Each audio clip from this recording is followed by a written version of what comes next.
Di sini itu kan kami menyebutnya sebagai bengkel. Bengkelnya laki-laki. Yuk kita makan yuk. Siapa sih orang yang nggak mau makan? Yuk kita ini semuanya bekerja buat Tuhan. Jadi walaupun mereka sudah tua, ya mereka ini semuanya juga orang-orang yang berbuah buat perusahaan gitu.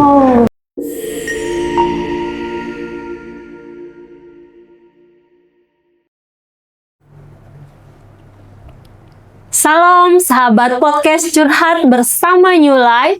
Selamat malam, hadir kembali di siaran podcast yang tentunya akan membagikan nilai-nilai yang luar biasa untuk setiap kita. Dan pada malam hari ini kita kehadiran seorang narasumber yang luar biasa yang akan membagikan nilai-nilai yang luar biasa untuk setiap kita. Seorang profesional, seorang pengusaha yang luar biasa yang cinta Tuhan, melayani Tuhan juga. Siapakah beliau? Mari kita sambut narasumber kita pada malam hari ini. Selamat malam Pak Leo. Selamat malam Mbak Ani. Ya, gimana nih Pak kabarnya? Luar biasa, Luar biasa. Iya. Nah Pak, bicara soal Full Gospel Businessman Internasional ya, boleh ceritakan nggak sih Pak? Mungkin kami ingin lebih tahu lebih dalam lagi apa sih Full Gospel itu? Oke, iya. Full Gospel Businessman Fellowship Internasional, dari kata full gospel artinya Injil sepenuhnya. Kita percaya firman Tuhan dari kitab Kejadian sampai kitab Wahyu secara satu kesatuan, nggak ada yang dipotong-potong, semuanya kita di situ ada mukjizat, di situ ada perintah-perintah Tuhan, larangan Tuhan, semuanya kita percaya firman Tuhan dari kitab Kejadian sampai Wahyu. Full Gospel Businessman, ya. Businessman itu artinya orang yang memiliki kesibukan, yang mempunyai penghasilan, baik yang bisa menghidupi dirinya sendiri maupun keluarga. Fellowship, ya kita ini bukan gereja, tidak akan pernah menjadi gereja, tapi kita adalah perpanjangan tangan gereja. Kita tidak mengadakan acara-acara kita di hari Minggu, terus kita juga tidak pernah mengadakan acara-acara kita di hari-hari besar gereja. Kita juga tidak mengadakan acara di gereja, tapi kita lebih banyak mengadakan acara-acara kayak di restoran, di hotel, di kafe, kayak gitu. Itu fellowship internasional. Full Gospel itu ada di lebih dari 100 negara di seluruh dunia. Jadi kita mau ke Singapura, ke Malaysia, ke Thailand, ke Amerika, itu semuanya ada. Visinya pertama kali didapatkan oleh seorang pengusaha, namanya Pak Dimos Zakarian. Beliau orang Armenia yang pindah ke Amerika tahun 1951. Dia mendirikan, pengen mendirikan pertemuan untuk para pengusaha Kristen kayak gitu, dan pengusaha dan profesional. Beliau ini orang yang sangat diberkati luar biasa. Tapi pada saat dia coba untuk menjalankan pelayanan itu dengan caranya dia sendiri, akhirnya gagal. Hingga tahun 1952, pada saat dia mau memutuskan untuk menutup pelayanan ini,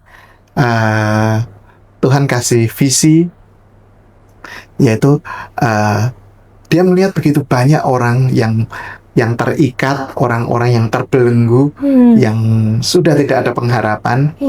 Orang-orang itu akhirnya dilepaskan dari segala belenggu-belenggu dan sedang memuji Tuhan. Itu visi yang dia Pak Dimos dapatkan.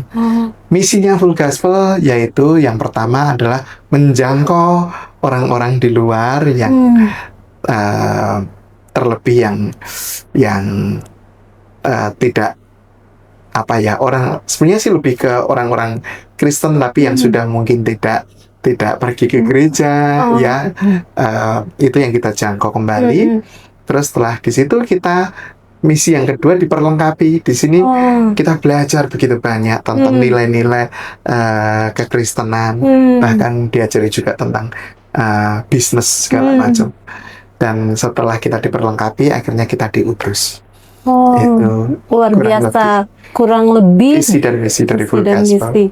Dan sudah ada 100 lebih ya Pak di tiap negara ya yang bergabung. Kalau di Bapak pegang saat ini untuk wilayah Sumatera, Singapura, Malaysia, dan Thailand. Ya, kalau di Sumatera sendiri udah berdiri sejak kapan, Pak?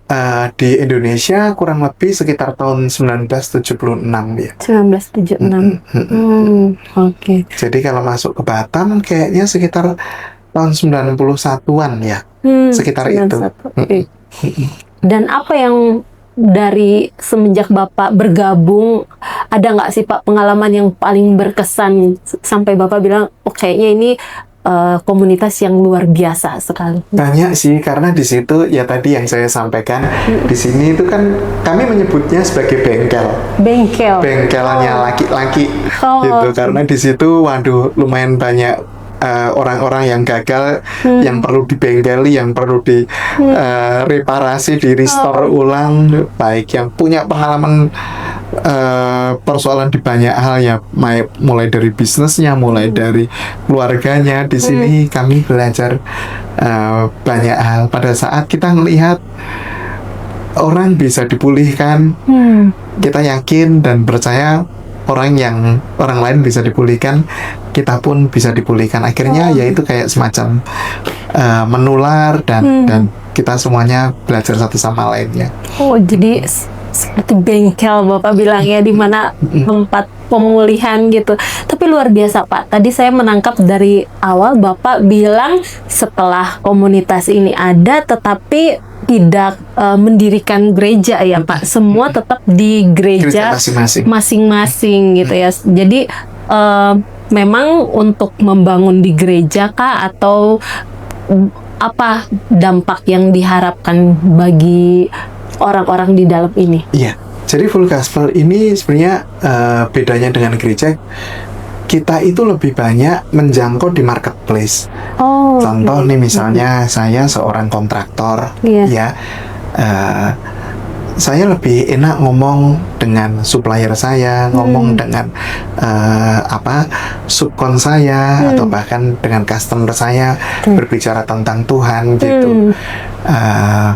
Dibanding ya ngundang orang-orang untuk datang ke gereja itu susah gitu. Kadang misalnya orang-orang yang sudah lama nggak mau ke gereja, kita undang ke gereja itu kayaknya wah itu nggak mudah. Tapi pada saat kita ajak di Full Gospel, kita kan bilang, tadi kan saya bilang kita ketemuannya di restoran, yuk kita makan yuk, siapa sih orang yang nggak mau makan, yuk kita ngopi yuk. Pada saat mereka datang makan, disitulah kita berbicara tentang Tuhan, gitu. Itu jadi beda targetnya beda. Kita cari orang-orang yang sudah tidak terjangkau, yang tidak mungkin susah, dia tidak berani lagi mungkin untuk ke gereja, itu kan banyak banget ya. Ada nggak sih Pak tantangan terbesar membawa Yesus keluar nih? Biasa kalau di gereja kan kita bertemu dengan orang Kristen, bicara Yesus mudah. Ini kan ke marketplace gitu ya Pak.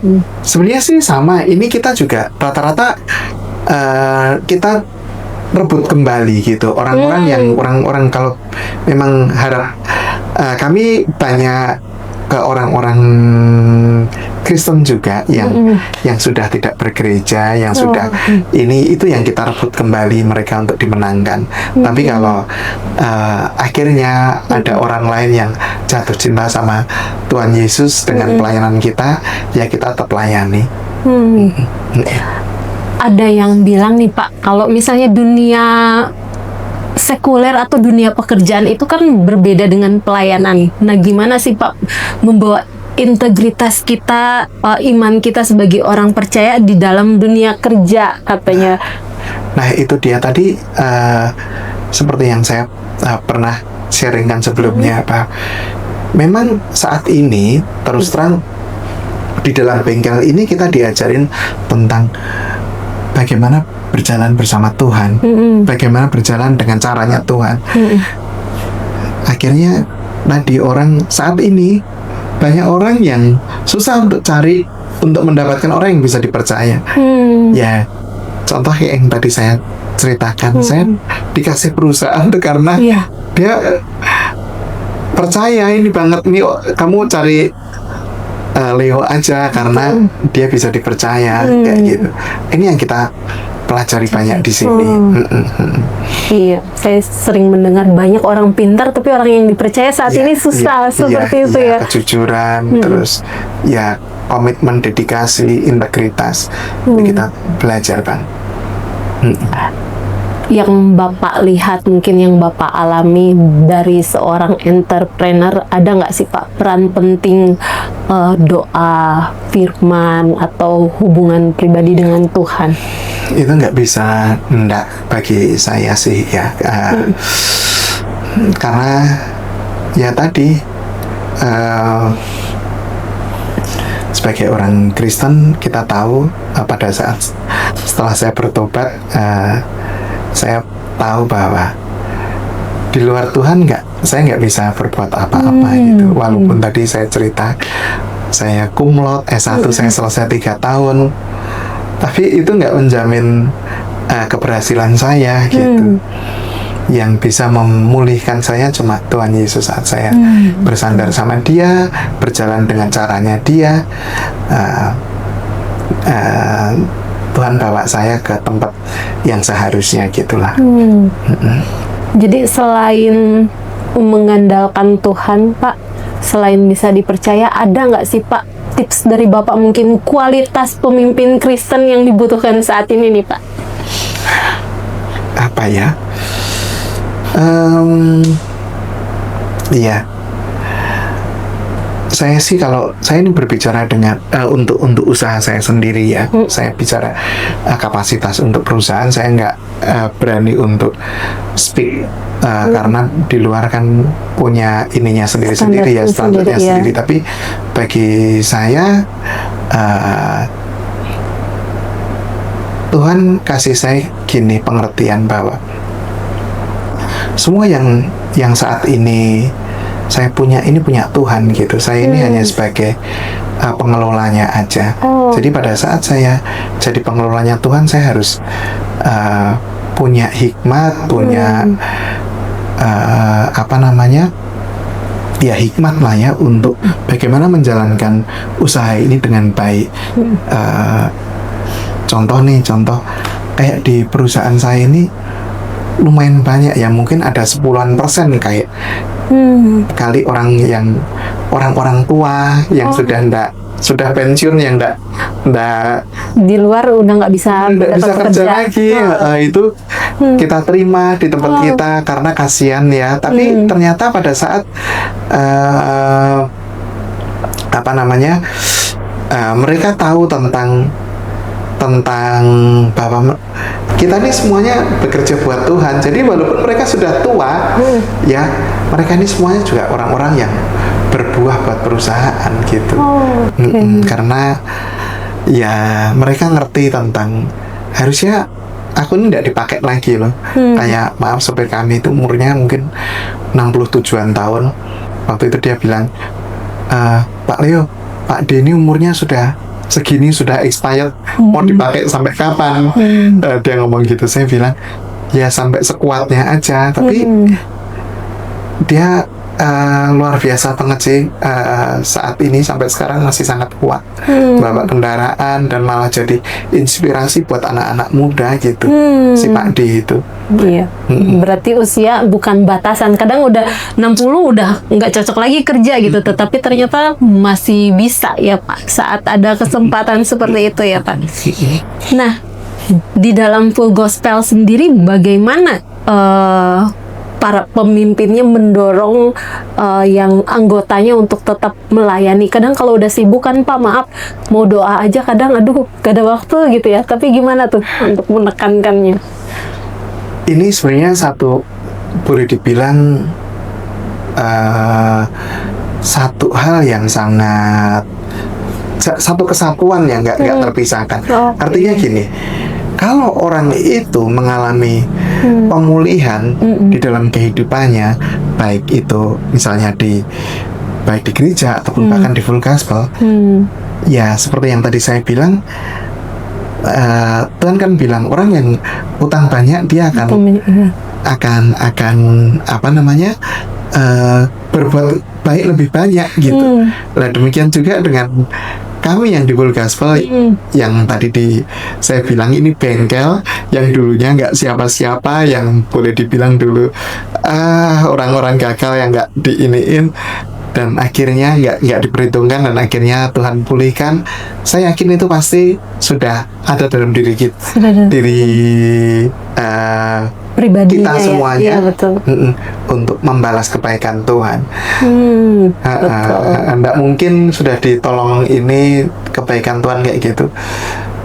Dia mau seenaknya aja, nggak memperhatikan nggak mau, ibaratnya nggak mau membalas kebaikan Tuhan, kayaknya nggak mungkin. Jadi pastikan orang itu juga mengalami transformasi, mengalami perubahan dalam kehidupan, dalam pelayanannya ya.